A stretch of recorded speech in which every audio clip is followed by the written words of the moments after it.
There is an important distinction that we want to make here, and that is, let's say you have really taken to heart what we've talked about here. So you've focused upon some emotions that feel good to you. Unconditional, like you say, but you really mean unconditional. So you are feeling appreciation and love, and you've fostered it, and it's easy to go there, and you feel it not just about your partner, but about a lot of other things and other people. You're just consistently there. So you are pretty wobble free because you mean to be. You get up in the morning and you realize that your momentum stopped while you slept, and then you just focus generally on things that feel good. So you maintain it for a little while, and then law of attraction is responding to your pure vibration. So as law of attraction responds to your pure vibration, what happens is it becomes more detailed, but it remains pure. Now, what we mean by that is, if you start out thinking about that you want to feel good, but you realize you don't, now you're thinking about feeling good and not feeling good. So at the very beginning of this point of attraction, you got a little wobble going. I want to feel good, but I don't feel so good. Well, once these two points of attraction get going, there's the one that source is fostering, and there's the one that your belief system is fostering. So now law of attraction is causing both trains of thought to get more detailed. So the wobble gets bigger and bigger and bigger and bigger. What you want comes into clearer focus, but the absence of it also comes in clearer focus. The things you like about your partner come into clearer focus. The things you don't like about your partner come into clearer focus. So there is this gap between who you really are and what you really want and what your practice thought is. And we're calling that the wobble. So the more you allow momentum to occur untended to, which is what we've been calling creation by default for a long time, just responding to conditions. Someone says something complimentary to you, you feel good about it. Someone says something derogatory to you, you feel bad about it. So you got these two vibrations going on, and you feel no control about it because the momentum is carrying you away. The story we always insert: car on top of a hill in San Francisco. You've been there? It's amazing. Take it out of gear, take the parking brake off, just to see what happens, bump it a little from behind to give yourself a lesson in momentum. But then, before it goes down the hill and into the bay, you come to your senses, you step out in front of it, and you let it bump up against you, and you stop the momentum early on. When you stop the momentum early on, when there's not much wobble, it's easier. If you're not aware and you let the wobble get bigger and bigger and bigger, now you're reading books on relationships, and you're trying to figure out what's appropriate, and is it even appropriate to even be gay to begin with, for God's sakes. There's got to be a lot of books on that subject. And then there's all those intolerant people around the world, and there's books about all of that. And then there's, should we get married? Should we live somewhere where we can? Is there financial benefit to it? What do people think about it?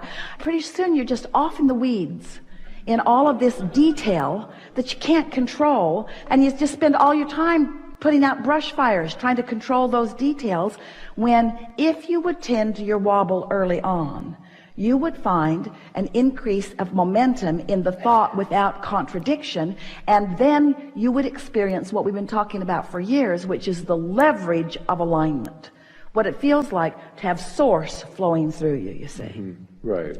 And the thing about partnership, the thing about having somebody that you really care about, the biggest disadvantage that you give to yourself and to that person is that you try to harmonize with them instead of with source within you. You let what they think and the way they behave distract you from your ability to find perfect alignment with who you are. And then you don't even begin to extract from them all of the power and wonderful experience that you could extract from them if you were allowing law of attraction to be singular and without wobble within you. Right. Does that make sense to you? Yeah. So just focusing on the source within me and being in alignment is all I should be really. You have to do it early on. In other words, Right. when the person said, how do I get rid of doubt? And we said, you do it before it starts. That is an answer that is really annoying, because once the momentum is there, then what? And we say, tomorrow's a new day. Just start tomorrow in a fresher place. Go as Right. far as you can go without wobbling. And then tomorrow, do it again. And then tomorrow, do it again. And then tomorrow, do it again. Until before you know it, you will be mostly wobble free. And there will be things that will come up because you've got trajectories on different things. But once you show yourself how easy it is to obtain vibrational stability, and then what happens to your point of attraction once you achieve vibrational stability, you'll never go back to creating by default again. You will stop being sloppy in your thinking, because sloppy thinking creates big time wobbles, and then you spend so much time out there in the weeds. Esther thought the other day, she was discussing with someone that she really cares about the art of parenting. And there are so many philosophies. Esther just wanted to run away because you just can't get there from there. If you are on a high-flying disc and somebody's in the middle of a problem and you're trying to come to an agreement about it, you can't do it. Your frequencies are too far apart. You just have to say, you're probably right. Let me know how that works out. And then just run as far as you can, where you can find your own alignment. Don't try to convince anybody of anything. This debating over conditions and the rightness and the wrongness of things is such a waste of your life experience. It never accomplishes anything except, well, it does accomplish. It causes you to launch more rockets. It causes you to expand, but it doesn't help you in the keeping up with the expansion that you've accomplished. Okay. So now, good basis here. Where are you about this? I feel good about it. I feel comfortable. I know that everything's going to be fine. So what was the question that you wanted to ask before we interrupted you incessantly? It's it was that I want him Stutter, he can't even find it. I know, right? Because it's changed just with the conversation. Totally, yeah. But a condition has happened and you've found it again, and so speak it here. What is it that you need him to do differently? I just want him to be happy. Oh, and that's a condition you can't control. So I guess that's a condition that you can't control. Isn't that interesting? Yeah. I want you to be happy. Damn it. Damn it. Because when you're happy, then I'm happy. But which means now I got to control whatever it is that's making you unhappy or resent you for not just finding it more easily. Well, you got to be happy anyway. I am happy. I mean, I'm happy. And we mean consistently happy, even when someone you love isn't happy. Even when somebody you love isn't happy. So how can you be happy? See, here's the rub, isn't it? Because you have trained yourself to believe. So you're happy and they're not. Now, there's a sort of vibrational impasse. If you can remain in alignment with source flowing through you, your power of influence is such that the other will gravitate to your happiness. But you usually don't hang in there long enough to let that happen. Right. Because in your happiness, you are crazy. In your happiness, you think that you'll just dip down to the unhappy place that they are and you'll rescue them. But you never do. Because when you dip down to that unhappy place, instead you feel resentment because you were happy a minute ago before they did that. Or a little bit of blame, or responsibility, or something that you can't control. But it's tricky to, we're just going to put this out to you and feel where you are with this. So you're flying high for whatever reason. You've been practicing it for a few days. You've been writing the emotional words that feel good to you. You've steadied yourself and you know it. And improvement is showing itself and you're starting to feel pretty frisky and empowered.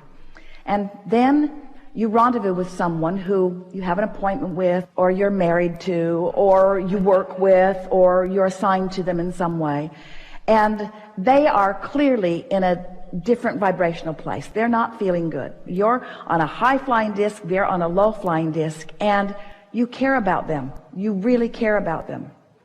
So they present to you their situation. And in fact, They are even annoyed that you are so darn happy. Because your happiness just reminds them of what's missing in their experience. And so they really need you to come and relate to them, because that would close their gap. If they could get you to be a little miserable, they think they would feel better. They don't feel better. And you often go because you're focused there. But what if you were so practiced in your vibration of alignment, and you were feeling so good, that you didn't go? That you demonstrate to them in the same way that your inner being demonstrates to you, that if they're going to play with you, they got to come to where you are. And once you establish that within yourself and really mean it, because you see, you've got two things going for you here, two really big things. One, your partner really wants to be happy. And two, your partner really wants to be where you are. If you give in and go to where your partner is without holding yourself to the place where you know that your partner wants to be, can you feel the disservice that you do to anyone by giving them what they think they want, by giving up your alignment and going to a lower vibration? Because if you are not tuned in, tapped in, turned on, you don't have anything to give them anyway. When you're in alignment, you're clear-minded, you're solution-oriented. When you're not in alignment, then you're just part of the problem, just like they are part of the problem. And you can move around in that for a long time. So what you want to demonstrate to the people that you love is this: I care about the way I feel, and I care about you. And I care so much about the way I feel, and I care so much about you, that I'm going to make sure that I feel good unconditionally. And at first, that's going to feel to you like I am not giving you the attention that you want from me. But the reason that I'm not giving you the attention that you right now think that you want from me is because I would have to change vibrational frequencies so severely in order to do that, and then I will resent you, I promise.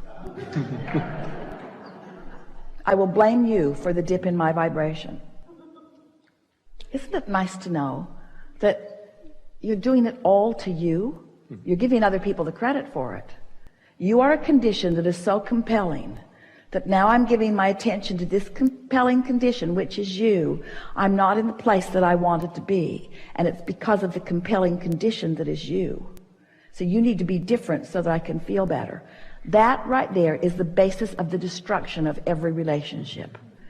I'm holding you responsible for how I feel, when nothing that you can do and sustain for any length of time is going to establish me with what I really want, because in doing so I'm looking for love in all the wrong places.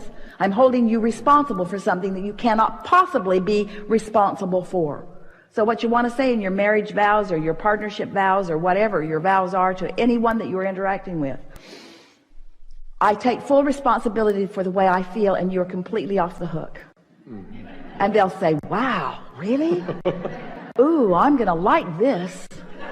And then you say, which means when you're in a bad mood, I'm not coming there to reassure you. I take full responsibility for the way I feel, which means if you're not in a place that feels good, you will not have my undivided attention. Oh, well, I know that's what you meant. I thought that meant that I could feel rotten and that you'd be okay with it. I will be okay with it, because I won't be over there feeling rotten with you. So, you're just going to leave me over there feeling rotten all by myself? Yes. Yes, exactly. Yes. You're going to like this. You're going to like the way the universe responds to you. You're going to like the way your emotions respond to you. You're going to like the way your point of attraction fills in. You are going to like the way you start turning your thoughts to things. You're going to like the way you turn your vibration, your vortex, your vibrational reality into things like relationships, and things like clear sentences, and things like further ideas, and things like empires, and things like improvement in your life experience. You're going to like the way the things in your life change because of your newfound point of attraction. You're going to like it. And you'll see the evidence of it as soon as today. Yeah. Something more? That's awesome. You are amazing. Thank you as always. So much. Thank you.